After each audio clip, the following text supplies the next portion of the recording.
Hi hello ನಮಸ್ತೆ friends welcome back to Raman tutorials. Yes, ಇವತ್ತಿನ ತರಗತಿಯಲ್ಲಿ ನಾನು ನಿಮಗೆ ಸಮಾಜ ವಿಜ್ಞಾನ ವಿಷಯಕ್ಕೆ ಸಂಬಂಧಪಟ್ಟಂತೆ ಒಂದಷ್ಟು ಮುಖ್ಯವಾಗಿರುವಂತಹ ಪ್ರಶ್ನೋತ್ತರಗಳನ್ನು ತಿಳಿಸ್ಕೊಡ್ತಾ ಇದ್ದೀನಿ. ಆ್ಯಕ್ಚುಲಿ ಲೈವಲ್ಲಿ ಹೇಳ್ತಾ ಇದ್ದೆ, ಅನ್ಫಾರ್ಚುನೇಟ್ಲಿ ಸ್ವಲ್ಪ ಡಿಸ್ಟರ್ಬೆನ್ಸ್ ಆಗಿರೋ ಕಾರಣ ನೆಟ್ವರ್ಕ್ ಇಶ್ಯೂನಿಂದ ನಿಮಗೆ ರೆಕಾರ್ಡೆಡಲ್ಲಿ ನಾನು ಹೇಳ್ತಾ ಇದ್ದೀನಿ. ಸೊ ರೆಕಾರ್ಡೆಡ್ ಸೆಷನ್ ತುಂಬಾ ಇಂಪಾರ್ಟೆಂಟ್ ಆಗಿರುತ್ತೆ, ಯಾರು ಕೂಡ ನೆಗ್ಲೆಕ್ಟ್ ಮಾಡಬೇಡಿ ಅಂತ ಹೇಳ್ತಾ ಇವತ್ತಿನ ಈ ನಮ್ಮ ತರಗತಿಯನ್ನ ಶುರು ಮಾಡೋಣ. ಸೊ ಮೊದಲನೇ ಪ್ರಶ್ನೆ ಬಂದು ಹೀಗಿದೆ: ಕೆಳಗಿನ ಹೇಳಿಕೆಗಳನ್ನ ಓದಿರಿ ಮತ್ತು ಸರಿಯಾದ ಆಯ್ಕೆಯನ್ನ ಆರಿಸಿ ಬರೆಯಿರಿ ಅಂತ ಇದೆ. ಸೊ ಇವತ್ತು ನಾನು ಏನು ಹೇಳಕ್ ಹೊರಟಿದ್ದೀನಲ್ಲ, ಈ ಕ್ವಶನ್ ಪೇಪರ್ ತುಂಬಾ ಇಂಪಾರ್ಟೆಂಟ್ ಆಗಿರುವಂತಹ ಕ್ವಶನ್ ಪೇಪರು ಅಂಡ್ 100% ಈ ರೀತಿಯಾದಂತಹ ಪ್ರಶ್ನೋತ್ತರಗಳು ನಿಮ್ಮ ಎಕ್ಸಾಮ್ಸ್ ಅಲ್ಲಿ ಬರುತ್ತೆ. ನೆನ್ಪಿಟ್ಕೊಳ್ಳಿ, ರಾಜಾರಾಮ್ ಮೋಹನ್ ರಾಯರ ಗುಜರಾತಿ ಭಾಷೆಯಲ್ಲಿ ಸಂವಾದ ಕೌಮುದಿ ಎಂಬ ಪತ್ರಿಕೆಯನ್ನ ಆರಂಭಿಸಿದರು. ಎರಡನೇ ಹೇಳಿಕೆ ಬಂದು ರವೀಂದ್ರನಾಥ್ ಠಾಕೂರ್ ಅವರು ಗುಜರಾತಿ ಭಾಷೆಯಲ್ಲಿ ರವೀಂದ್ರನಾಥ್ ಠಾಕೂರ್ ಅವರು ರಾಜಾರಾಮ್ ಮೋಹನ್ ರಾಯ್ ಅವರನ್ನ ಆಧುನಿಕ ಭಾರತದ ಹರಿಕಾರ ಎಂದು ಕರೆದಿದ್ದಾರೆ.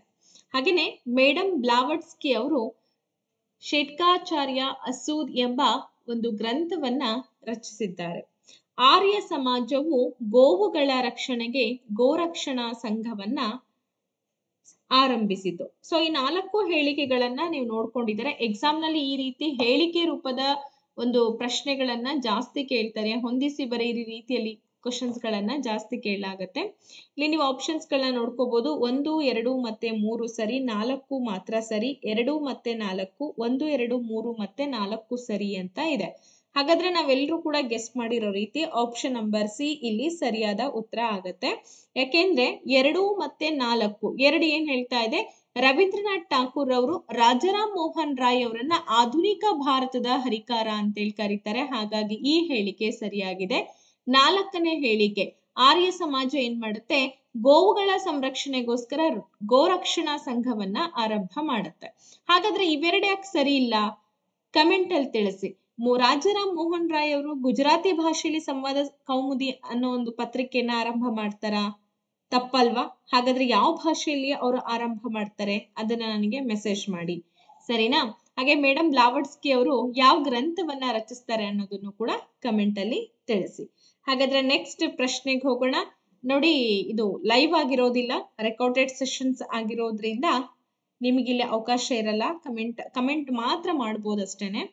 ಪಟ್ಟಿ 1 ಪಟ್ಟಿ 2 ಜೊತೆಗೆ ಹೊಂದಾಣಿಕೆ ಮಾಡಿ ಸರಿ ಉತ್ತರವನ್ನ ಆಯ್ಕೆ ಮಾಡಿ ಬರೆಯಿರಿ ಅಂತ ಇದೆ. ಹೆರೋಡೋಟಸ್, ಕಾರ್ಲ್ ಮಾರ್ಕ್ಸ್, ಹಾಗೆ ನೋಡಿ ಅರ್ನಾಲ್ಡ್ ಟಾಯ್ನ್ಬಿ, ಜವಾಹರ್ಲಾಲ್ ನೆಹರು ಅಂತ ಇದೆ. ಇವರೆಲ್ಲರೂ ಕೂಡ ಅತ್ಯಂತ ಮಹನೀಯ ವ್ಯಕ್ತಿಗಳಲ್ವಾ? ಸೊ ಹಾಗಾದ್ರೆ ಇವರು ಇತಿಹಾಸದ ಬಗ್ಗೆ ತಮ್ಮದೇ ಆದಂತಹ ಕೆಲವೊಂದು ವ್ಯಾಖ್ಯಾನಗಳನ್ನ ಕೊಟ್ಟಿದ್ದಾರೆ. ಆ ವ್ಯಾಖ್ಯಾನಗಳನ್ನ ನೀವೇನ್ ಮಾಡ್ಬೇಕು, ಒಂದಕ್ಕೊಂದು ಜೋಡಿಸ್ಬೇಕಾಗತ್ತೆ.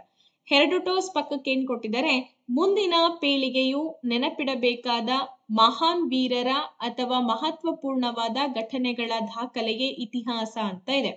ಈ ಕಡೆ ಇತಿಹಾಸವು ನಾಗರಿಕತೆಗಳ ಏಳು ಬೀಳಿನ ಕತೆ. 3ನೇ ಒಂದು ಹೇಳಿಕೆ ಬಂದು ನಾಗರಿಕತೆಯಿಂದ ಅನಾಗರಿಕತೆಯೆಡೆಗೆ ಸಾಗಿದ್ದ ಮಾನವನ ಕತೆ ಇತಿಹಾಸ ಅಂತ ಹೇಳ್ತಾರೆ. ಇತಿಹಾಸವೆಂದರೆ ಉಳ್ಳವರು ಮತ್ತು ಇಲ್ಲದವರ ನಡುವಿನ ಸಂಘರ್ಷ ಅಂತ ಹೇಳಿ ಹೇಳ್ತಾರೆ. ಹಾಗಾದ್ರೆ ನೀವೆಲ್ಲರೂ ಕೂಡ ಗಮನದಲ್ಲಿ ಇಟ್ಕೊಂಡಿದ್ದೀರಾ ಅನ್ಕೊಂಡು ಆನ್ಸರ್ ಅನ್ನ ನಾನು ನಿಮಗೆ ತಿಳಿಸ್ತಾ ಹೋಗ್ತೀನಿ.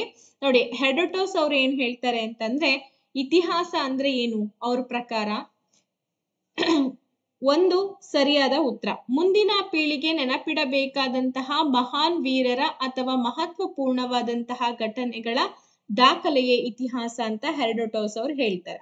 ಇನ್ನ ಕಾರ್ಲ್ ಮಾರ್ಕ್ಸ್ ಏನ್ ಹೇಳ್ತಾರೆ ಅಂದ್ರೆ, ಇತಿಹಾಸ ಅಂದ್ರೆ ಉಳ್ಳವರು ಮತ್ತೆ ಇಲ್ಲದರ ನಡುವಿನ ಸಂಘರ್ಷ ಅಂತ ಹೇಳಿ ಕಾರ್ಲ್ ಮಾರ್ಕ್ಸ್ ಹೇಳ್ತಾರೆ.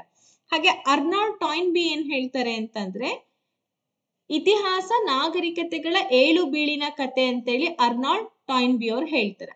ಜವಾಹರ್ಲಾಲ್ ನೆಹರು ಅವರು ಏನ್ ಹೇಳ್ತಾರಪ್ಪ ಅಂತಂದ್ರೆ, ನಿಮ್ಗೆಲ್ಲರೂ ಕೂಡ ಗೆಸ್ ಮಾಡಿದೀರಾ, ಆಫ್ ಕೋರ್ಸ್, ನಾಗರಿಕತೆಯಿಂದ ಅನಾಗರಿಕತೆಗೆ ಸಾಗಿದಂತಹ ಮಾನವನ ಕತೆ. ಹಾಗಾದ್ರೆ ಆಪ್ಷನ್ ನಂಬರ್ 3 ಇಲ್ಲಿ ಸರಿಯಾಗಿರುವಂತಹ ಉತ್ತರ. ನಾನೇನೆ ಆನ್ಸರ್ ಹೇಳ್ಬಿಟ್ಟಿದ್ದೀನಿ. ನೆಕ್ಸ್ಟ್ ಕ್ವಶನ್ಗೆ ಹೋಗೋಣ. ನೆಕ್ಸ್ಟ್ ಕ್ವಶನ್ ತುಂಬಾ ಇಂಪಾರ್ಟೆಂಟು. ನೀವು ಕೂಡ ಈ ಒಂದು ಪ್ರಶ್ನೆಗಳನ್ನ ಕರೆಕ್ಟ್ ಆಗಿ ಓದ್ಕೊಂಡಿದ್ದು ಯಾವ್ದಾಗುತ್ತೆ ಸರಿಯಾದ ಉತ್ತರ, ನಾವ್ ಯಾವ್ದನ್ನ ಇಲ್ಲಿ ಚೂಸ್ ಮಾಡ್ಬೇಕು ಅನ್ನೋದನ್ನ ಕಮೆಂಟ್ ಅಲ್ಲಿ ನೀಟಾಗಿ ತಿಳಿಸಿ. ಈ ಘಟನೆಗಳ ಸರಿಯಾದಂತಹ ಕಾಲಾನುಕ್ರಮಣಿಕೆಯನ್ನ ಗುರುತಿಸಿ ಅಂತ ಕೊಟ್ಟಿದ್ದಾರೆ. ಅಮೆರಿಕಾದ ಸ್ವತಂತ್ರ ಸಂಗ್ರಾಮ, ವಾಟರ್ಲೂ ಕದನ, ರಷ್ಯಾದ ಕ್ರಾಂತಿ ಹಾಗೂ ಫ್ರೆಂಚ್ ಕ್ರಾಂತಿ ಅಂತ ಇದೆ. ಘಟನೆಗಳನ್ನ ಸರಿಯಾಗಿ ನಾವು ಜೋಡಿಸಿ ಬರಿಬೇಕು. ನೀವು ಆಲ್ರೆಡಿ ಎಕ್ಸ್ಪೆಕ್ಟ್ ಮಾಡಿರ್ತೀರಾ ಉತ್ತರ ಏನು ಅಂತ. ಹಾಗಾದ್ರೆ ಅಮೆರಿಕದ ಸ್ವತಂತ್ರ ಸಂಗ್ರಾಮ ಯಾವಾಗ ಆಗತ್ತೆ, ವಾಟರ್ಲೂ ಕದನ ಯಾವಾಗ ಆಗತ್ತೆ, ರಷ್ಯಾದ ಕ್ರಾಂತಿ ಯಾವಾಗ ಆಗತ್ತೆ, ಹಾಗೆ ಫ್ರೆಂಚ್ ಕ್ರಾಂತಿ, ಇದೆಲ್ಲದನ್ನ ನನಗೆ ಕಮೆಂಟ್ ಅಲ್ಲಿ ನೀವು ತಿಳಿಸಿ, ಇಸ್ವಿಗಳ ಸಮೇತ. ನೋಡೋಣ ಎಷ್ಟು ಜನ ಇದಕ್ಕೆ ಆನ್ಸರ್ ಮಾಡ್ತೀರಾ ಅಂತ ಹೇಳ್ಬಿಟ್ಟು. ಇದೊಂದು ರೀತಿ ನಿಮ್ಗೆ ಮಾಕ್ ಟೆಸ್ಟ್ ಇದ್ದ ಹಾಗೆ. ಸರಿಯಾದ ಉತ್ತರ ಆಪ್ಷನ್ ನಂಬರ್ 1 ಆಗುತ್ತೆ. ಏಕೆ ಅಂತಂದ್ರೆ ಅಮೆರಿಕಾದ ಸ್ವತಂತ್ರ ಸಂಗ್ರಾಮ ಮೊದಲು, ನಂತರದಲ್ಲಿ ಫ್ರೆಂಚ್ ಕ್ರಾಂತಿ, ನಂತರದಲ್ಲಿ 2 ವಾಟರ್ಲೂ ಕದನ, ಹಾಗೆ ರಷ್ಯಾದ ಕ್ರಾಂತಿ. ಒಂದೆರಡನ್ನ ನಾನು ಹೇಳ್ತೀನಿ, ಇನ್ನು ಉಳಿದಿರೋದನ್ನ ನೀವೇನೆ ಏನ್ ಮಾಡ್ಬೇಕು, ಇಲ್ಲಿ ಆನ್ಸರ್ ಅನ್ನ ಮಾಡ್ಕೊಂಡ್ ಬರ್ರಿ. ಓಕೆ, ರಷ್ಯಾ ದೇಶದ ಕ್ರಾಂತಿ ಯಾವಾಗ ಆಗತ್ತೆ? ನೀವೆಲ್ಲರೂ ಗೆಸ್ ಮಾಡಿರ್ತೀರಾ ಅನ್ಕೊಂಡಿದೀನಿ. ತುಂಬಾ ಇಂಪಾರ್ಟೆಂಟು. ರಷ್ಯನ್ ರೆವಲ್ಯೂಷನ್ ಅಂತ ಹೇಳಿ ಕರಿತಾ ಇದೀವಿ. 1917 ನಲ್ಲಿ ಸ್ಟಾರ್ಟ್ ಆಗತ್ತೆ ನೋಡಿ. 8 ಮಾರ್ಚ್ 1917 ನಲ್ಲಿ ಶುರುವಾಗಿ 1923 ವರೆಗೂ ಕೂಡ ಈ ಒಂದು ಕ್ರಾಂತಿಯನ್ನ ನಾವು ಎಕ್ಸ್ಪೆಕ್ಟ್ ಮಾಡಬಹುದು. ಇನ್ನ ಫ್ರೆಂಚ್ ರೆವಲ್ಯೂಷನ್ ಯಾವಾಗಾಯ್ತು? ಎರಡನ್ನ ನಾನು ಹೇಳ್ತೀನಿ ಅಂತ ಹೇಳಿದೀನಿ, ಇನ್ನು ಉಳಿದಿದ್ನೆಲ್ಲ ನೀವೇ ಮಾಡ್ಬೇಕು, ಕಮೆಂಟ್ ಅಲ್ಲಿ ತಿಳಿಸ್ಬೇಕು. ಅಮೆರಿಕದ ಸ್ವತಂತ್ರ ಸಂಗ್ರಾಮ ಯಾವಾಗಾಯ್ತು, ಏನು ಎತ್ತ ಅಂತ ಹೇಳಿ. ಫ್ರೆಂಚ್ ರೆವಲ್ಯೂಷನ್ ಕೂಡ ಬಂದ್ಬಿಟ್ಟು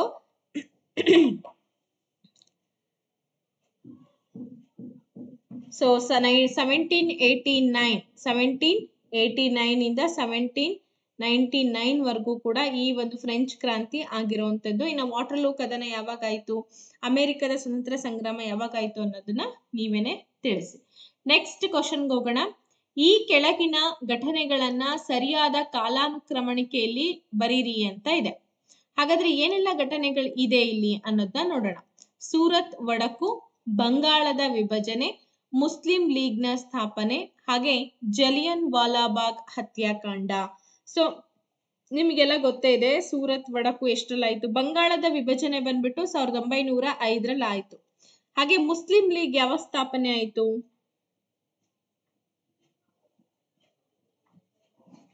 ಓಕೆ, ಅದನ್ನ ಯಾರು ಫೌಂಡ್ ಮಾಡ್ತಾರೆ ಅನ್ನೋದು ಕೂಡ ನಿಮಗೆ ಗೊತ್ತೇ ಇದೆ, ಮುಸ್ಲಿಂ ಲೀಗ್ ಅನ್ನ. So Muslim League was founded by group Nawab Khwaja, ಹಾಗೆ ಸಲೀಂ ಉಲ್ಲಾ ಖಾನ್ ಆಫ್ ಢಾಕಾ, ನವಾಬ್ ಮುಸಿನ್ ಉಲ್ ಮುಲ್ಕ್, ಹಾಗೆ ನವಾಬ್ ವಕ್ಬರ್ ಅಲ್ ಮುಲ್ಕ್ ಅಂತ ಇದ್ದಾರೆ. ಓಕೆ, ಇದು ಎಷ್ಟರಲ್ಲಿ ಸ್ಟಾರ್ಟ್ ಮಾಡ್ತಾರೆ ಅಂದ್ರೆ 1906 ಮುಸ್ಲಿಂ ಲೀಗ್ ಅನ್ನ ಸ್ಟಾರ್ಟ್ ಮಾಡ್ತಾರೆ. ಓಕೆ, ಎರಡನ್ನ ನಾನು ಹೇಳಿದೀನಿ. ಇನ್ನ ಎರಡನ್ನ, ಸೂರತ್ ಒಡಕು ಯಾವಾಗಾಯ್ತು, ಜಲಿಯನ್ ವಾಲಾಬಾಗ್ ಹತ್ಯಾಕಾಂಡ ಯಾವಾಗಾಯ್ತು ಅನ್ನೋದನ್ನ ಕಮೆಂಟ್ ಅಲ್ಲಿ ತಿಳಿಸಿ. ಹಾಗಾದ್ರೆ ಇಲ್ಲಿ ನಿಮ್ಗೆ ಆಪ್ಷನ್ಸ್ ಗಳನ್ನ ಕೂಡ ಕೊಟ್ಟಿದ್ದಾರೆ. ಆಪ್ಷನ್ಸ್ ಗಳ ಪೈಕಿ ಆಪ್ಷನ್ ನಂಬರ್ 3 ಸರಿಯಾದಂತ ಉತ್ತರ. 2, 3, 1, 4. ಓಕೆ, ಫಸ್ಟ್ 2 ಬರುತ್ತೆ ಅಂದ್ರೆ ಮುಸ್ಲಿಂ ಬಂಗಾಳದ ವಿಭಜನೆ, ನಂತರದಲ್ಲಿ ಮುಸ್ಲಿಂ ಲೀಗ್ ಸ್ಥಾಪನೆ, ನಂತರದಲ್ಲಿ ಸೂರತ್ ಒಡಕು, ಅನಂತರದಲ್ಲಿ ಜಲಿಯನ್ ವಾಲಾಬಾಗ್ ಹತ್ಯಾಕಾಂಡ ಬರುತ್ತೆ. ಅವೆರಡರ ಒಂದು ಇಸ್ವಿಗಳನ್ನ ನೀವೇನ್ ಮಾಡಿ ಕಮೆಂಟ್ ಅಲ್ಲಿ ತಿಳಿಸುವಂತ ಪ್ರಯತ್ನವನ್ನ ಮಾಡಿ. ನೆಕ್ಸ್ಟ್ ಕ್ವಶನ್ ಬಂದ್ಬಿಟ್ಟು ಹೀಗಿದೆ, ತುಂಬಾ ಇಂಪಾರ್ಟೆಂಟ್ ಆಗಿರುವಂತ ಒಂದು ಕ್ವಶನ್. ಸಂಕೇತಗಳ ಸಹಾಯದಿಂದ ಉತ್ತರಗಳನ್ನ ಆಯ್ಕೆ ಮಾಡಬೇಕಾಗಿದೆ. ಇಬ್ರಾಹಿಂ ಆದಿಲ್ ಶಾ, ಮೊಹಮ್ಮದ್ ಆದಿಲ್ ಶಾ, ಎರಡನೇ ಅಲಿ ಆದಿಲ್ ಶಾ, ಸಿಕಂದರ್ ಆದಿಲ್ ಶಾ ಅಂತ ಇದೆ. ಸೊ ನೋಡ್ಕೊಂಡ್ರ ನೋಡಿ, ಇಲ್ಲಿ ಏನ್ ಮಾಡಿದ್ದಾರೆ, ಇಸ್ವಿಗಳನ್ನ ಕೂಡ ಕೊಟ್ಟಿದ್ದಾರೆ. ಇಸ್ವಿಗಳ ಪ್ರಕಾರ ಯಾವ್ದಿಲ್ಲಿ ಸರಿ ಆಗ್ತದೆ, ಯಾವ್ದಿಲ್ಲಿ ತಪ್ಪಾಗುತ್ತೆ ಅನ್ನೋದನ್ನ ನಾವು ಚೂಸ್ ಮಾಡ್ಬೇಕು. ಸಾಮಾನ್ಯ ಶಕ 1626 ಇಂದ 1656, ಹಾಗೆ 1656 ಇಂದ 1672, 1580 ರಿಂದ 1626, ಹಾಗೆ 1672 ರಿಂದ 1686 ಅಂತ ಇದೆ. ಎಸ್, ಹಾಗಾದ್ರೆ ಇಲ್ಲಿ ಪರಸ್ಪರ ಹೊಂದಾಣಿಕೆ ಮಾಡ್ಬೇಕಾಗಿದೆ. ಆಪ್ಷನ್ಸ್ ಗಳನ್ನ ತೋರಿಸಿ ಅಂತಂದ್ರೆ ಆಪ್ಷನ್ಸ್ ಗಳನ್ನು ಕೂಡ ನಾನು ತೋರಿಸ್ತೀನಿ, ನೋಡ್ಕೋಬಹುದು. ನೀವೆಲ್ಲ ಗೆಸ್ ಮಾಡಿರ್ತೀರಾ ಅನ್ಕೊಂಡಿದೀನಿ. ಸ್ವಲ್ಪ ರೆಕಾರ್ಡೆಡ್ ಕ್ಲಾಸಸ್ ಆಗಿರೋದ್ರಿಂದ ಸ್ವಲ್ಪ ಸ್ಪೀಡ್ ಅಲ್ಲಿ ಹೋಗುತ್ತೆ, ಅಡ್ಜಸ್ಟ್ ಮಾಡ್ಕೊಳ್ಳಿ.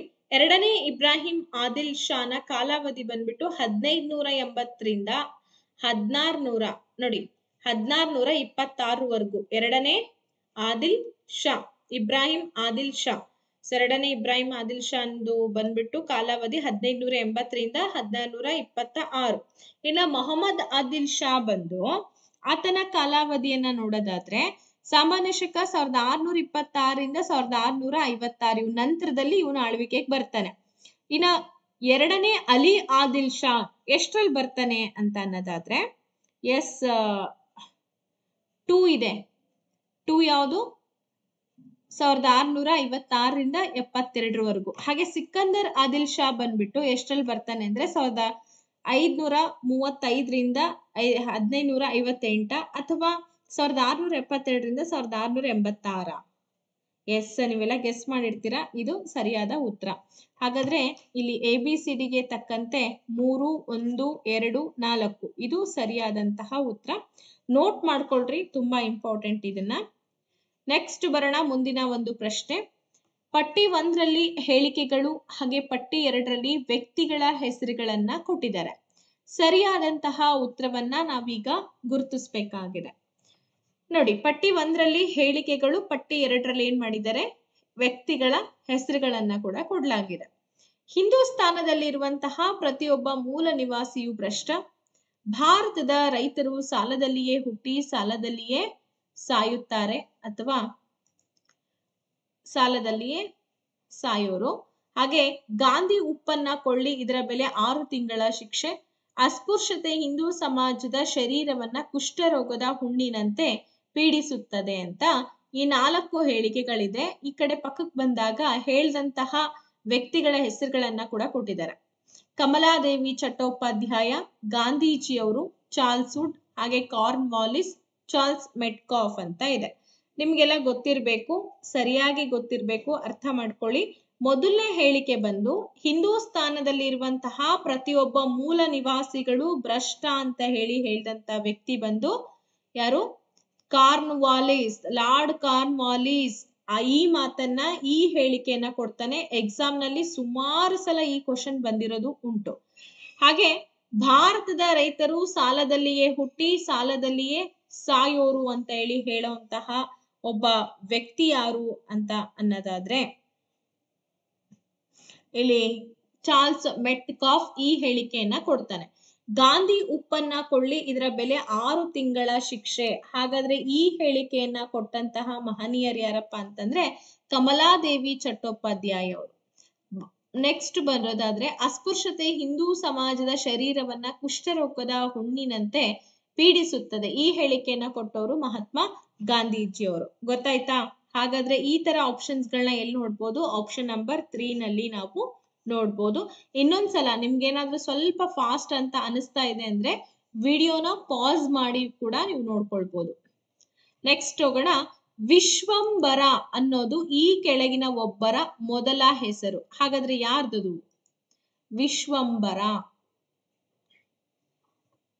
ಚೈತನ್ಯರು, ತುಳಸಿದಾಸರು, ಕಬೀರ್ ದಾಸರು, ಹಾಗೇನೆ ರಮಾನಂದರು. ಡಿ ಆಪ್ಷನ್ ಬಂದು ರಮಾನಂದರು.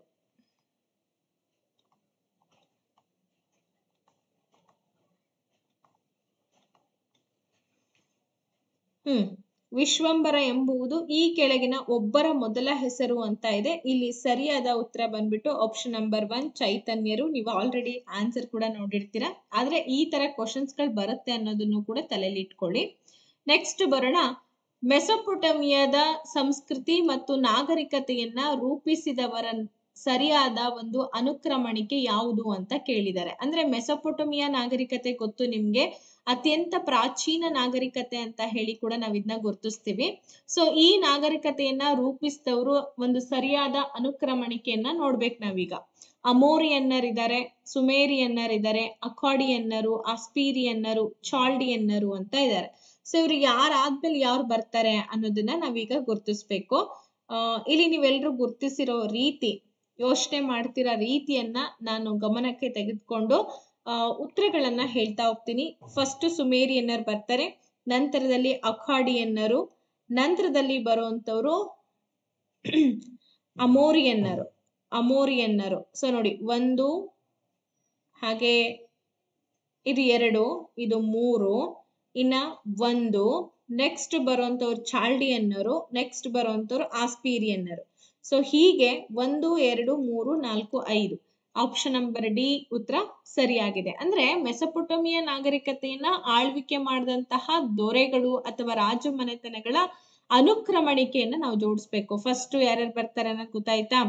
ಸುಮೇರಿಯನ್ನರು, ನಂತರದಲ್ಲಿ ಅಖಾಡಿಯನ್ನರು, ಅಮೋರಿಯನ್ನರು, ನಂತರದಲ್ಲಿ ಬರುವಂತರು ಆಸ್ಪೀರಿಯನ್ನರು, ಹಾಗೆ ಕೊನೆಯದಾಗಿ ಚಾಲ್ಡಿಯನ್ನರು ಮೆಸೊಪೊಟೇಮಿಯಾವನ್ನ ಆಳ್ವಿಕೆ ಮಾಡ್ತಾರೆ. ಹೆಂಗೆ ದೆಹಲಿ ಸುಲ್ತಾನರು ಸುಮಾರು 5 ಉಪಮನೆತನಗಳು ಇದ್ವೋ ಹಾಗೇನೆ ಇದು ಕೂಡ ಹೌದು. ಇನ್ನು ನೆಕ್ಸ್ಟ್ ಕ್ವಶನ್ 9ನೇ ಪ್ರಶ್ನೆ ಆಗಿರುತ್ತೆ. ಸೊ 9ನೇ ಪ್ರಶ್ನೆ ಬಂದು ಹೀಗಿದೆ. ಪಟ್ಟಿ 1 ಪಟ್ಟಿ 2 ಜೊತೆಗೆ ಹೊಂದಾಣಿಕೆ ಮಾಡಿಬಿಟ್ಟು ಸರಿಯಾದ ಉತ್ತರವನ್ನ ಆಯ್ಕೆ ಮಾಡಬೇಕು. ಸಹಾಯಕ ಸೈನ್ಯ ಪದ್ಧತಿ, ಕೇಂದ್ರದಲ್ಲಿ ದ್ವಿಸರ್ಕಾರ ಸ್ಥಾಪನೆ, ಗೋವಾದ ವಿಮೋಚನೆ, ಜನ್ಫೋರ್ಡ್ ಭಾರತಕ್ಕೆ ಒಕ್ಕೂಟಕ್ಕೆ, ಜುನಾಗಢ ಆಕ್ಚುಲಿ ಇದು ಜನ್ಫೋರ್ಡ್ ಅಲ್ಲ, ಜುನಾಗಢ್ ಭಾರತದ ಒಕ್ಕೂಟಕ್ಕೆ ಸೇರ್ಪಡೆ ಎಷ್ಟರಲ್ಲಾಯ್ತು ಅನ್ನೋದನ್ನ ನೋಡ್ಬೇಕು. ಓಕೆ, ಈಗ ನೀವೆಲ್ಲರೂ ಗೆಸ್ ಮಾಡ್ತಿರ್ತೀರಾ ಸಹಾಯಕ ಸೈನ್ಯ ಪದ್ಧತಿ ಎಷ್ಟರಲ್ಲಿ ಜಾರಿಗೆ ಬಂತು? ಹಾಗಿದ್ರೆ 1798ರಲ್ಲಿ ಸಹಾಯಕ ಸೈನ್ಯ ಪದ್ಧತಿ ಜಾರಿಗೆ ಬರುತ್ತೆ. ಸೊ ಈ ಸಹಾಯಕ ಸೈನ್ಯ ಪದ್ಧತಿಯ ಪ್ರತಿಪಾದಕರು ಅಥವಾ ಈ ಒಂದು ಪದ್ಧತಿಯನ್ನ ಜಾರಿಗೆ ತಂದವರು ಯಾರು ಅನ್ನೋದನ್ನ ಕಮೆಂಟ್ ಅಲ್ಲಿ ತಿಳಿಸಿ. ಕೇಂದ್ರದಲ್ಲಿ ದ್ವಿಸರ್ಕಾರದ ಸ್ಥಾಪನೆ, ಈಗ ನಿಮ್ಗೆಲ್ಲ ಗೊತ್ತೇ ಇದೆ ದ್ವಿಸರ್ಕಾರ, 2 ಸರ್ಕಾರದ ಸ್ಥಾಪನೆ ಆಗಿದ್ದು ಯಾವಾಗ ಅಂತ ಅನ್ನೋ ಪ್ರಶ್ನೆಗೆ ಸರಿಯಾದ ಉತ್ತರ ಬಂದು 1935ರಲ್ಲಿ ಈ ದ್ವಿಸರ್ಕಾರ ಪದ್ಧತಿಯನ್ನ ಜಾರಿಗೊಳಿಸಲಾಗತ್ತೆ. ಗೋವಾ ವಿಮೋಚನೆ ಯಾವಾಗಾಯ್ತು ಹಾಗಾದ್ರೆ? ಸೊ ಗೋವಾ ವಿಮೋಚನೆ ಬಂದು 1961ರಲ್ಲಿ ಗೋವಾದ ವಿಮೋಚನೆ ಆಗುತ್ತೆ. ನಂತರದಲ್ಲಿ ಜುನಾಗಢ್ ಭಾರತದ ಒಕ್ಕೂಟಕ್ಕೆ ಸೇರ್ಪಡೆಯಾಗಿದ್ದು ಯಾವಾಗ ಅಂತ ಇದೆ. ಸೊ ಇದಕ್ಕೆ ಸರಿಯಾದ ಉತ್ತರವನ್ನ ನೋಡೋದಾದ್ರೆ 1948ರಲ್ಲಿ 1948ರಲ್ಲಿ ಏನಾಯ್ತು, ಈ ಜುನಾಗಢ್ ಭಾರತದ ಒಕ್ಕೂಟಕ್ಕೆ ಸೇರ್ಪಡೆ ಆಗತ್ತೆ. ಗೋವಾದ ವಿಮೋಚನೆ 1961ನಲ್ಲಿ ಆಗುತ್ತೆ.